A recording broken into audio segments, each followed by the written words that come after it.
ভেবে দেখো, একটা সময় ছিল যখন মানুষ শুধু ভাবতে পারত, চিন্তা করতে পারত না। আজ সেই চিন্তাকে বাস্তব বানিয়ে দিচ্ছে আর্টিফিশিয়াল ইন্টেলিজেন্স। চলো তোমাকে বুঝিয়ে বলি, আগে যা কল্পনা ছিল আজ তা প্রযুক্তির সাহায্যে বাস্তব হয়ে উঠছে। তুমি এখন শুধু চিন্তা করলেই কৃত্রিম বুদ্ধিমত্তা এআই সেটাকে রূপ দিতে পারে, ভাষা দিতে পারে, এমনকি তৈরি করে ফেলতে পারে এক নতুন দুনিয়া। কল্পনা করো, ভেবে দেখো, ধরো তুমি একটা আইডিয়া দিলে, চ্যাট জিপিটি সেটাকে স্ক্রিপ্ট বানিয়ে দিল, মিড জার্নি সেটার ছবি আঁকলো, আর কয়েক মিনিটেই তোমার চিন্তা হয়ে গেল বাস্তব কন্টেন্ট। এটাই নতুন যুগের শক্তি, চিন্তার রূপান্তর।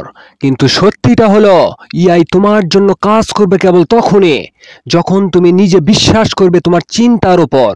কারণ এআই হলো আয়না, যা তোমার মনের চিন্তাকে প্রতিফলন করে। তুমি যদি নেতিবাচক চিন্তা করো, ইআই তোমার ভয়কে আরো বড় করে তুলবে। কিন্তু যদি ইতিবাচক ভাবো, ইআই তোমার পাশে দাঁড়িয়ে তোমার সফলতার পথ তৈরি করবে। তাই আজ থেকে নিজেকে বলো, আমি পারবো, আমি তৈরি করতে পারবো।